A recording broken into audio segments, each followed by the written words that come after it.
할렐루야.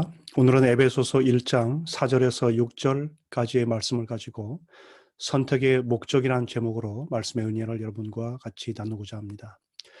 선택과 열정은 매우 어려운 성경의 교리 가운데 하나입니다. 그런데 성경은 이러한 교리에 대해서 전혀 충분한 논리적인 설명을 펼치지 않습니다. 우리는 사랑과 공평의 하나님께서 왜 누구는 선택하시고 누구는 유기하시는지, 그것은 하나님의 속성인 사랑과 공평과도 맞지 않는다고 우리는 논쟁하기 좋아합니다. 이것은 무한하신 하나님을 유한하신 인간의 이성으로 이해하고 거기에 맞추려는 시도입니다. 그러나 성경은 오히려 그러한 태도를 꾸짖고 경계합니다.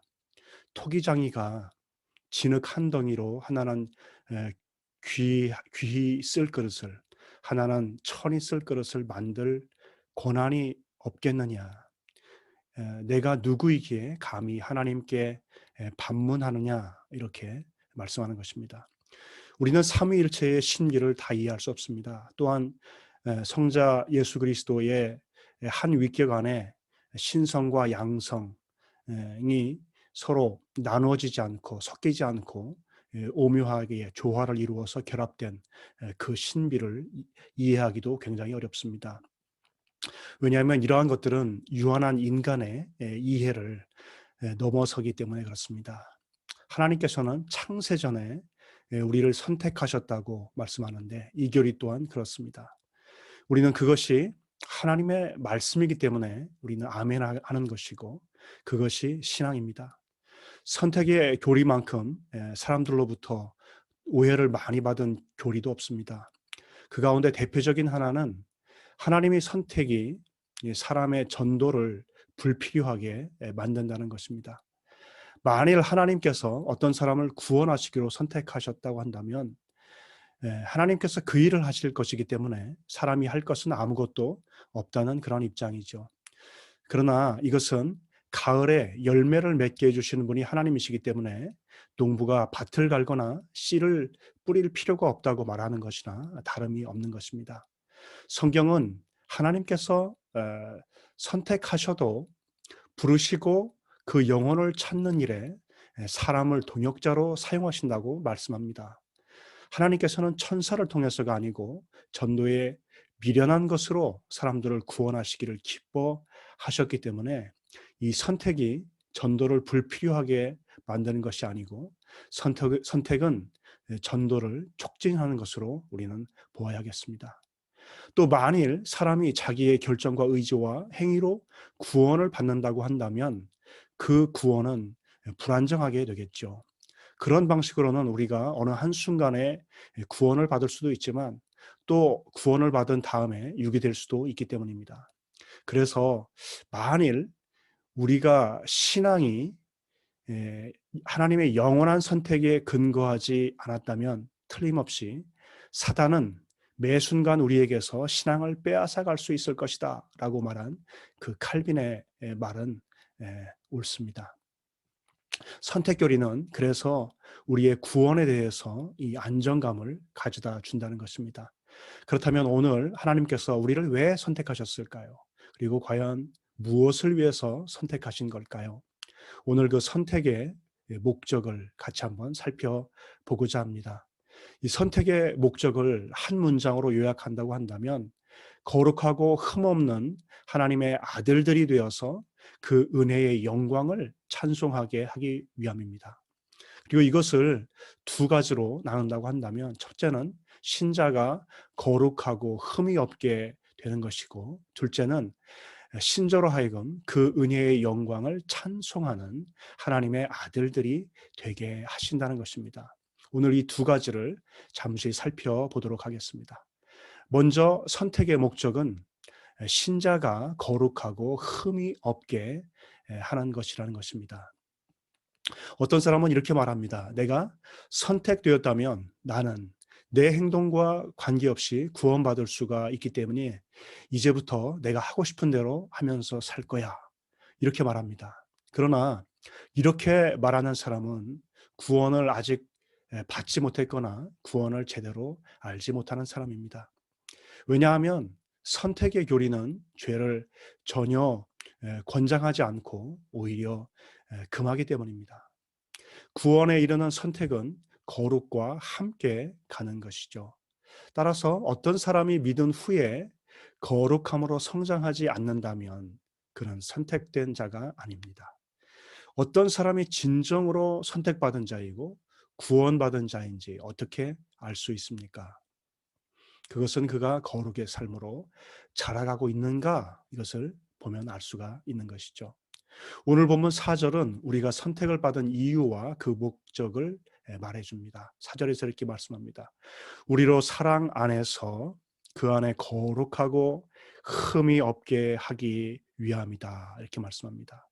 거룩하고 흠이 없다라는 표현은 성화의 국면을 강조하는 것입니다. 에베소서 5장 27절을 보면 그리스도께서 교회를 사랑하셔서 자신을 내어주신 목적을 밝힙니다. 이는 자기 앞에 영광스러운 교회로 세우사 티나 주름 잡힌 것이나 이런 것들이 없이 거룩하고 흠이 없게 하려 하심이라. 이것을 위해서 물로 씻어 말씀으로 깨끗하게 하사 거룩하게 하신다 말씀하고 있습니다. 여러분, 교회는 순전할 뿐만 아니라 흠이 없게 될 것입니다. 그것을 위해서 부름을 받았습니다. 적극적인 측면에서는 거룩할 것이고 소극적인 측면에서는 흠이 없고 책망할 것이 없는 존재가 되는 것입니다. 특별히 이러한 거룩을 오늘 본문은 그 앞에서 에, 그 앞에서라는 표현을 사용하고 있습니다. 이것은 하나님 앞에서라고 하는 표현입니다. 아브라함의 나이, 창세기를 보시면 아브라함의 나이가 99세가 되었을 때 하나님께서 13년간의 침묵을 깨시고 다시 나타나셔서 아브라함에게 하신 말씀이 무엇입니까? 창세기 17장 1절 하반절을 보면 나는 전능한 하나님이라 너는 내 앞에서 행하여 완전하라, 이렇게 말씀하고 있습니다. 하나님께서 언제 이 말씀을 하셨습니까? 그리고 왜, 무엇 때문에 이 말씀을 하신 것입니까? 창세기 15장을 보면 아브라함이 하나님을 믿으니 이를 의로 여기셨다 말씀합니다. 이신칭의 칭의 교리가 여기에 나오게 되는 것이죠. 믿음으로 의롭게 된 것입니다. 그런데 창세기 16장을 보면 믿음으로 의롭다함을 받은 아브라함과 그 아내 사레가 믿는 자다운 삶을 살지 못합니다. 의인답게 살지 못합니다. 하나님의 택함 받은 백성답게 살지 못합니다. 그래서 믿음으로 살지 않고 육신의 방법을 사용합니다. 그래서 애굽의 여종 하갈을 아브라함에게 주어서 아들을 낳게 하는 것이죠. 그래서 이스마엘이 태어나게 되는데 그 가정에서 하갈이 임신하였을 때 어떻게 됩니까? 하갈이 이 사레를 멸시하게 되죠. 그래서 또 반대급부로 이 사레가 하갈을 또 이렇게 핍박하고 학대하는 이 악순환이 그 가정 속에서 일어나게 되는 것입니다. 믿음의 조상인 아브라함의 아내는 정작 하나님의 음성을 듣지 못했습니다. 그런데 오히려 비천한 애굽 여종 하갈의 고통을 하나님께서 들으시고 그리고 하나님께서 그에게 말씀하십니다. 그리고 그녀에게 약속을 주십니다. 불신앙의 열매로, 의인답지 못하게 산 열매로 그리고 이스마엘을 하나님께서 태어나게 되는 것이죠. 그 이후 13년 동안 하나님께서 아브라함에게 나타나지 않으셨습니다.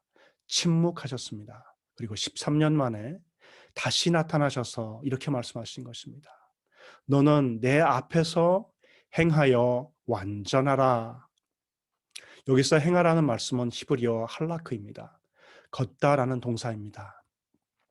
에덴 동산에서 아담과 교제하기 위해서 하나님께서 걸으셨습니다. 에녹이 하나님과 함께 걸었습니다. 그것이 동행입니다. 하나님 앞에서 하나님과 함께 걸으라는 말씀입니다. 그리고 완전하라는 말씀은 그 하나님을 닮으라는 말씀입니다. 부부는 오래 살수록 함께 닮아갑니다. 자녀도 부모를 닮고 친구도 서로 닮아가듯이 사람은 함께 동행하는 그 대상과 닮아가게 되어 있는 것입니다. 그래서 레위기를 보면 하나님께서 이집트에서 나온 이스라엘 백성을 향해서 뭐라고 하십니까? 내가 거룩하니 너희도 거룩할지어다 말씀하고 있습니다. 하나님을 닮아가라는 말씀입니다. 신약에서 예수님께서 뭐라고 하십니까? 하늘에 계신 너희 아버지의 온전하심과 같이 너희도 온전하라 말씀합니다. 이것은 하나님의 자녀이기 때문에 하나님 아버지를 닮아가라는 말씀입니다. 우리가 그리스도 안에서 그리스도의 피의 대속의 은혜로 법적으로 우리가 은혜로 의롭다함을 입었습니다. 그러나 하나님 앞에서 거룩하고 흠이 없게 하신다는 것은 단순히 이렇게 이신칭의만을 의미하지 않습니다. 법적인 거룩의 신분을 우리가 얻은 것을 말하는 것이 아닙니다. 하나님께서는 우리 믿는 자들에게 성령을 주셔서 계속적으로 우리 안에 있는 죄성을 몰아내게 하십니다. 거룩과 흠이 없게 되는 과정은 신자의 존재론적인 측면에서 성화와 영화의 과정을 지칭하는 것입니다.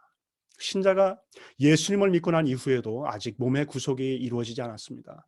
그래서 거듭난 신자라도 여전히 옛사람의 습관이 남아있고 죄와 정욕과 유혹과의 싸움이 남아있습니다. 순간순간 분노와 미움과 음란과 악한 생각이 자신 속에 일어나는 것을 발견하게 됩니다. 죄를 용서함 받았는데도 여전히 내 속에서 잔존하는 죄의 영향력을 보면서 육체의 소욕을 따를 것인지 성령을 따라 살 것인지 갈등하고 투쟁하는 존재가 우리 성도의 모습이죠. 실존적인 모습입니다. 그리고 이 싸움은 주님이 다시 오셔서 최종적 구원을 완성하실 때까지 계속될 것입니다. 우리가 한 번 숨을 쉬었다고 해서 더 이상 숨을 쉬지 않으면 우리는 금방 숨이 막혀서 죽게 되듯이, 이것처럼 우리는 한순간 거룩한 성령으로 충만한 삶을 살았다고 해도 그 성령으로 오늘 또 충만하지 않으면 우리는 어쩔 수 없이 오늘 또 죄짓고 육체의 소욕을 따라 사는 그런 존재가 되는 것입니다.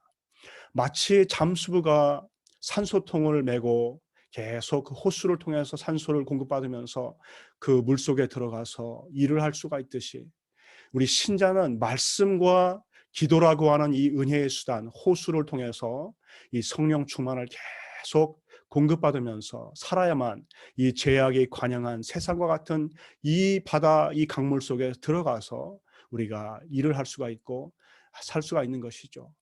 그 속에서 산소를 계속해서 공급받지 못하면 호흡할 수 없는 그런 존재와도 같이 우리 신자의 우리의 실존적인 모습이 바로 이와 같다라고 하는 것을 우리에게 말씀해 주고 있는 것입니다.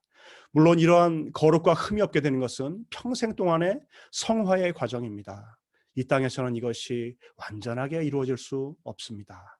이것은 주께서 다시 오실 때에 우리는 순식간에 부활의 신령한 몸을 입게 되고 이 세상에서는 완전할 수 없었던 거룩과 흠이 없는 상태를 한순간에 이루게 될 것입니다. 이것을 우리가 영화라고 말씀합니다. 이것은 성화의 완성이고 영화의 또한 완성이라고 할 수가 있습니다. 오늘 본문은 이 거룩과 흠이 없게 됨이 어떻게 이루어지는가, 그리고 이것을 하나님께서 선택의 목적이라고 말씀하고 있습니다. 바로 오늘 본문 앞 구절에서 뭐라고 말씀하고 있습니까? 사랑 안에서 거룩하고 흠이 없게 하시려고 이렇게 말씀하고 있습니다. 그것은 거룩이 이루어지는 방식이 사랑의 차원이라는 것을 우리에게 보여줍니다. 로마서 13장 10절에서 무엇이 율법의 완성이라고 말합니까? 사랑입니다. 우리가 어떻게 율법을 지킬 수가 있습니까? 사랑입니다. 우리가 어떻게 우상 숭배하지 않고 하나님만을 섬길 수가 있습니까? 하나님을 사랑할 때 그렇게 할 수 있습니다. 우리가 어떻게 이웃의 물건과 소유를 탐내지 않고 우리가 간음하지 않고 살인하지 않고 거짓 증거하지 않고 살 수 있습니까? 우리 이웃을 내 몸과 같이 사랑할 때 이 모든 일들이 가능하게 되는 것이죠. 거룩이라는 것은 적극적인 소극적인 측면에서는 이렇게 죄를 짓지 않는 것이고, 적극적인 측면에서는 하나님을 닮아가는 것입니다. 하나님의 온전하심을 닮아가게 되는 것이죠. 그래서 이 거룩은 본질적으로 이 사랑과 관련되어 있다고 하는 것입니다.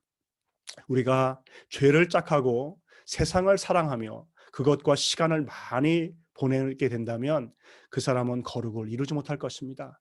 그러나 그가 하나님과 하나님의 말씀을 사랑하고 하나님과 시간을 많이 보낸다고 한다면, 또 하나님에게 가치를 두고 그리고 하나님과 동행하는 것에 가치를 두고 하나님을 사랑하여 하나님과 함께 걸어가는 그러한 자들은 하나님을 닮아가게 되는 것이죠. 그것이 거룩이고 흠이 없게 되는 것입니다. 하나님을 사랑하는 것은 이것이니 우리가 그의 계명을 지키는 것이라. 그의 계명들은 무거운 것이 아니로다 말씀하고 있습니다. 사랑은 율법의 완성입니다. 사랑하면 율법을 지킬 수 있게 됩니다. 그래서 본문에서 사랑 안에서 그 앞에서 거룩하고 흠이 없게 된다 말씀하고 있는 것이죠. 이것이 하나님의 선택의 목적이라는 것입니다. 하나님을 닮아간다는 것입니다. 이미타치오 데이. 이 중세 시대에도 토마스 아켐피스가 귀한 책을 썼습니다. 그리스도를 본받아. 이미타치오 크리스티. 우리의 시간과 가치를 어디에 두고 질적으로 양적으로 그것에 투자하며 살아가는가, 그것이 우리의 인생을 결정합니다. 그것이 또한 우리의 영혼을 결정할 것입니다. 여러분, 신자는 이미 신성한 성품에 참여한 자들입니다. 성도에게는 이미 거룩한 씨가 심어져 있습니다. 본질적인 이 거룩이 예수 그리스도의 생명을 통해서 우리 속에 심겨진 것입니다. 이것은 우리가 하나님 앞에서 온전해질 때까지 계속해서 자라고 발전할 것입니다. 그래서 베드로 사도는 우리가 이미 신의 성품에 참여하는 자라고 말한 것이죠. 그래서 종교개혁 시대에 마틴 루터가 이신층이라는 교리를 재발견한 것은 굉장한 우리 기독교의 축복입니다. 개신교의 축복이죠. 그러나 이 이신층이 자체가 우리 신앙의 목표라고는 성경에서 말하고 있지 않습니다. 칭의와 성화, 영화는 논리적으로 또 단계적으로 구별되는 것은 아닙니다. 그것은 하나님의 영원의 관점에서 이미 신자들에게 함께 주어졌고 또 최종적으로 완성될 것입니다. 그래서 여러분, 로마서 8장 30절에는 이렇게 기록되어 있습니다. 또 미리 정하신 그들을 부르시고 부르신 그들을 또한 의롭다 하시고 의롭다 하신 그들을 또한 영화롭게 하셨느니라. 여러분, 여기서 영화롭게 하실 것이다 미래 시제를 사용하지 않았습니다. 영화롭게 하셨느니라 과거 시제를 사용했습니다. 칭의와 함께 성화와 영화가 우리 속에, 신자 속에 이미 시작이 된 것입니다. 하나님은 우리를 의롭다 하셨고 우리를 거룩하게 하셨고 우리를 영화롭게 하셨습니다. 뿐만 아니라 이것은 최종적인 구원의 완성을 향해서 나아갈 것입니다. 여러분, 선택의 목적은 죄 용서함에 있지 않습니다. 이신칭의 교리가 중세시대 천주교라는 배경 속에서는 매우 중요한 발견이었지만 성경은 이신칭의가 선택의 목적이 아니고 선택의 방향이 아니라고 말합니다. 선택의 방향과 목적은 분명히 성화에 있고 영화라고 말씀하고 있는 것입니다. 하나님을 닮아가는 것, 이미타치오 데이, 이것이 우리 성도의 신앙의 목표라고 말씀하고 있는 것입니다. 그래서 저와 여러분의 고민은 무엇이 되어야 되겠습니까? 어떻게 하면 우리가 하나님을 더 닮아갈 수 있을까? 그래서 세상 사람들 앞에서 어떻게 하면 하나님께 영광을 돌려드리는 삶을 살 수 있을까? 이것이 저와 여러분의 고민이 되어야 하는 것입니다. 이 방향과 목적을 잃어버린다면 은혜로 얻는 의롭다 하심은 한낱 이 방패의 마귀에 불과합니다.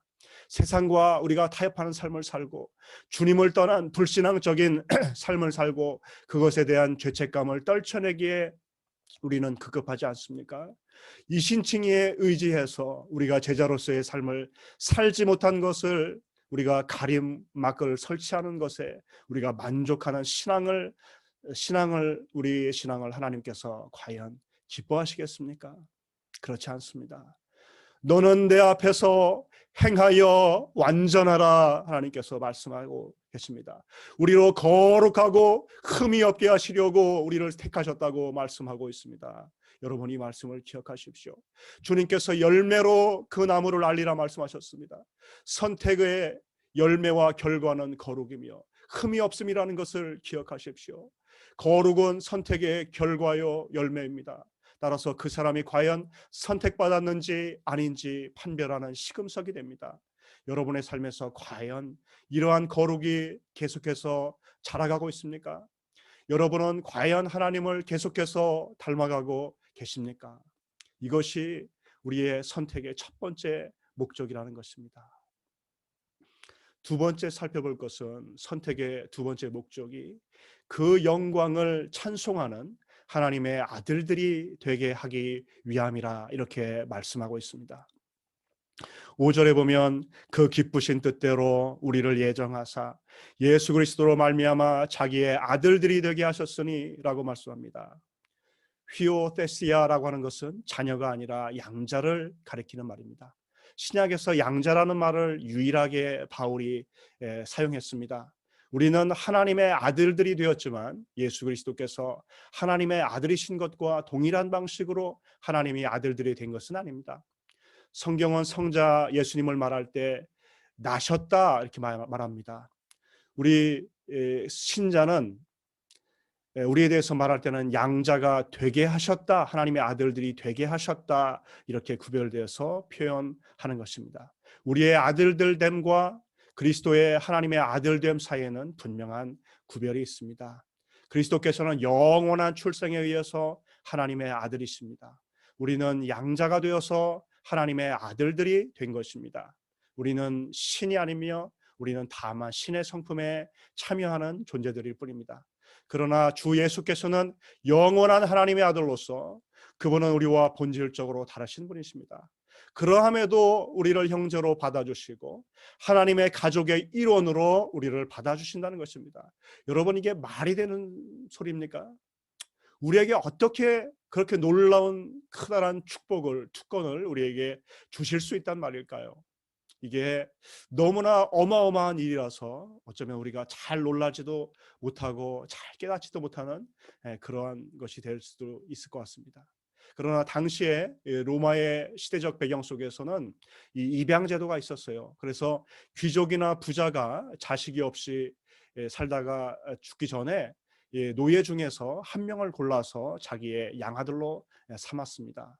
그리고 로마법으로 양자가 되려면 새 부모의 이름을 따르고 그 모든 재산권을 확보해서 상속자가 되었다는 것을 법정에서 서류에 도장을 찍는데 이것이 양자가 되는 과정이었습니다. 당시 로마의 황제를 신의 아들이라고 불렀어요. 그래서 따라서 오늘 본문에 하나님의 아들들이 되게 했다라는 그 표현은 로마의 황제의 노예로 있던 어떤 자가 로마의 황제의 양자가 되고 후에 그가 로마 황제의 자리에 앉게 되는 것을 연상시키는 표현입니다. 그러니까 에베소 교인들은 사도 바울이 표현한 이 양자 삼음의 표현을 통해서 노예가 로마 황제의 아들로 입양되는 놀라운 신분의 변화를 겪는 것을 연상하게 되었을 것이고, 또 그것을 통해서 이 더 크고 높으신 이 하나님의 놀라운 이 양자가 되는 그런 놀라운 신자에게 일어난 신분 변화를 바로 인식할 수 있었다고 하는 것을 우리가 알게 되는 것입니다. 그러니까 여러분, 이 구원은 단순히 죄의 타락이나 죄의 영향에서 벗어나는 정도가 아닙니다. 그것은 그 이상을 넘어가는 것입니다. 그리스도 안에서 믿는 자들은 하나님의 양자가 됩니다. 여기에는 엄청난 변화가 있고 또 엄청난 특권이 함께 들어있는 것이죠. 이것은 첫사람 아담이 하나님의 형상으로 창조되어서 낙원에서 하나님과 교제를 누리던 타락 이전의 상태로 돌아가는 그 회복 정도가 아닙니다. 성도는 그리스도 안에서 그 이상의 특권을 누리는 자들이죠. 아담은 하나님의 형상을 따라서 짐을 받았지만 신의 성품에 참여하는 자는 아니었습니다. 그러나 신자는 그리스도 안에서 아담이 누리지 못했던 하나님의 양자가 되었고 또 신의 성품에 참여하는 자가 되었다는 것입니다. 신자는 하나님의 아들 그리스도의 형상을 본받게 하기 위해서 미리 정하신 자들이고 그리스도께서 맏아들이 되게 하신다고 말씀하십니다. 뿐만 아니라 하나님의 자녀는 하나님의 친밀한 관계성 속에서 살게 됩니다. 그것은 성령을 통해서 그리스도의 영, 양자의 영을 우리에게 주심을 통해서 우리로 아들의 명분을 얻게 하시고 우리로 아들의 영을 우리 마음 가운데 보내주사 아빠, 아버지라고 우리로 하나님을 부르게 하시기 때문에 그렇습니다. 사랑하는 성도 여러분, 우리 신자가 누구인가? 그런 하나님의 양아들이 된 자들이다. 그런 아들의 영을 받은 자들이다. 양자의 영을 받았다. 그래서 하나님을 아빠, 아버지라고 부를 수 있는 자들이다. 그리고 동시에 하나님의 모든 것을 상속받는 상속자들이다 말씀하고 있는 것입니다. 성령께서 신자들에게 하시는 가장 놀라운 일 가운데 하나가 바로 우리로 하여금 하나님을 아빠, 아버지라고 부를 수 있게 하신다는 놀라운 사실입니다. 여러분, 이것은 유대교와 이슬람교에서는 전혀 상상할 수 없는 그러한 사실입니다. 이것은 신성모독으로 여겨지는 내용이죠. 이슬람에서 알라는 단지 복종의 대상일 따름입니다. 그 신과 내가 어떤 친밀한 관계성을 가지게 된다는 것은 전혀 상상할 수가 없는 것이죠. 그 어떤 종교에서도 그들이 믿는 신을 아빠, 아버지라고 부르는 종교는 없습니다. 그래서 무슬림들 가운데서 개종한 자들 가운데는 가장 감격스러운 그 고백이 바로 이것입니다. 하나님을 향해서 아빠, 아버지라고 부를 수가 있다는 것이죠. 저는 사실 아재 개그나 어울리는 그러한 세대입니다. 그래서 저는 육신의 부친을 한 번도 아빠라고 불러본 적이 없어요.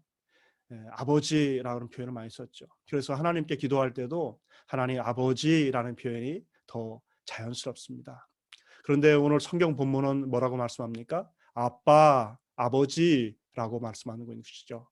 여러분 가운데 기도하실 때 하나님 아빠 이렇게 기도하시는 분 계십니까? 그런데 제가 이 본문을 이번 주에 묵상하면서 기도 시간에 특별히 하나님 아버지 또는 주여라는 표현 대신에 아빠라는 그런 표현을 더 의식적으로 하면서 기도를 드려보았습니다. 그랬더니 참 놀라운 사실을 발견했습니다. 그것은 하나님 아버지 또는 주여라고 했을 때보다 아빠라고 부를 때 훨씬 더 정감이 있고 또 친밀하고 단순하게 내가 어린아이 같은 상태가 돼서 하나님을 의지하는 그런 저 자신을 발견하게 된 것입니다. 많은 미사여구가 우리가 기도할 때 필요하지가 않지 않습니까? 장황한 문장, 멋있는 문장이 필요하지 않지 않습니까? 또 중언부언하는 것 같은 그런 반복되는 그런 우리의 표현도 하나님께서 원치 않으시죠. 우리의 진솔한 마음을 받으시는데 아빠라고 말할 때 그 속에 다 담겨 있는 것 같아요. 그냥 이 아빠라고 하는 그 한마디 속에 바로 눈물이 나오더라고요. 우리의 상황을 아시는 하나님, 우리의 처지를 아시는 하나님, 우리를 사랑하시고 우리를 돌보시고 우리를 기르시고 우리를 보존하시고 우리를 자녀로 삼으셔서 우리의 음성에 귀 기울이시는 그 하나님 앞에 아빠라고 부를 때 우리 모든 것이 다 응답되는 놀라운 그런 기도의 특권이 저와 여러분에게 주어졌다고 하는 사실입니다. 그리고 하나님 앞에 나아갈 때 아빠라고 부르면서 저와 여러분이 나갈 수 있다는 것이 얼마나 큰 특권입니까? 여러분, 그래서 바로 이 만유의 주제이신 하나님의 자녀가 된 이 놀라운 축복을 저와 여러분이 가지게 되었기에 우리가 이 세상에서 기죽을 필요가 없는 것 같습니다. 그죠? 돈 좀 많다고 권세가 있다고 떵떵거리는 사람들이 있습니다. 그러나 그게 사실 별거 아니죠. 시간 가면 다 묻어집니다. 시간 가면 다 사라지고 그거 가지고 무덤에 가는 사람은 아무도 없죠. 그래서 여러분, 신자는 누구입니까? 이 보배를 질그릇에 가진 자들이죠. 정말 든든한 백을 가진 자들이 우리 신자들입니다. 그래서 우리는 누구입니까? 사방으로 우리가 우겨쌈을 당해도 우리가 쌓이지 않고 우리가 답답한 일을 당하여도 우리가 낙심하지 않는 존재인 줄로 믿습니다. 그래서 이 고린도후서 6장 8절 이하에 뭐라고 말씀합니까? 너희가 속이는 자 같으나 우리가 참되고 무명한 자 같으나 유명한 자요 죽은 자 같으나 보라 우리가 살아있고 징계를 받는 자 같으나 죽임을 당하지 않고 근심하는 자 같으나 항상 기뻐하고 가난한 자 같으나 많은 사람을 부욕해 하고 아무것도 없는 자 같으나 모든 것을 가진 자로다. 할렐루야. 여러분, 이것이 신자가 예수 그리스도 안에서 가지는 정말 놀라운 신비로운 신앙의 역설이 아닙니까? 하나님의 자녀에게는 그 무엇으로도 끊을 수 없는 하나님의 사랑이 주어졌어요. 그 사랑의 확실한 증표가 무엇입니까? 바로 예수님의 십자가 아닙니까? 그 하나님의 영광은 하나님이 나오심은 어디서 나타났습니까? 바로 그 십자가에서 가장 잘 드러났죠. 그래서 성도는 그 은혜의 영광을 찬송하는 존재가 되는 것입니다. 이것이 하나님께서 우리를 선택하신 또 다른 목적이 되는 것이죠. 하나님께서 우리를 양자가 되게 하시고 그 은혜의 영광을 찬송하는 존재가 되게 하시기 위해서 저와 여러분을 선택하셨다고 하는 그 사실입니다. 따라서 오늘 저와 여러분이 찬송하는 삶을 살고 있다면 그것은 선택의 목적을 바로 이루어드리는 그런 삶을 사는 것입니다. 우리가 하나님의 양자로서의 특권을 누리고 동시에 하나님을 닮아가는 삶을 산다면 그런 선택의 목적과 방향대로 살아가는 존재인 것입니다. 이 놀라운 성부 하나님의 창세전의 선택과 예정 속에서 그리스도를 통해서 우리에게 목적하시는 바 하나님을 닮아가시며 존귀한 하나님의 자녀로서 그 은혜의 영광을 찬송하시는 삶을 사시는 여러분 되시기를 주님의 이름으로 축원합니다. 기도하시겠습니다. 하나님 아버지 감사합니다. 창세전에 우리를 부르셔서 그 사랑 안에서 그 앞에서 거룩하고 흠없게 하시는 놀라운 하나님의 사랑을 감사를 드립니다. 하나님 아버지 우리를 부르셔서 우리를 선택하셔서 하나님을 닮기를 원하시고 하나님과 함께 동행하기를 원하시고 그 앞에서 살기를 원하시고 또한 아버지 하나님 우리가 하나님을 아버지라고 부르면서 자녀로서의 특권을 가지고 우리에게 보여주신 그 하나님의 하나님다우심을 그 은혜의 영광을 우리가 찬송하는 삶을 살기를 원하시는 하나님으로 인해서 오늘도 우리가 이 세상 속에 살면서 우리가 당당하게 기쁨으로 감사함으로 살아가는 저희들 될 수 있도록 주여 도와 주시옵소서. 우리에게 크고 작은 시련과 어려움이 온다 할지라도 하나님 아버지 우리 속에 이루시고 마시는 그 놀라운 하나님의 그 구원의 섭리를 바라보면서 우리로 능히 이기게 하시고 그 그리스도의 사랑으로 이 모든 것을 넉넉히 이기는 저희들 되게 도와주시고 하나님의 자녀로서의 그 특권과 영광을 누리면서 하나님을 닮아가는 지속적으로 하나님을 닮아가는 그러한 인생 되게 주여 축복하여 주시옵소서. 감사합니다. 예수님의 이름으로 기도합니다. 아멘.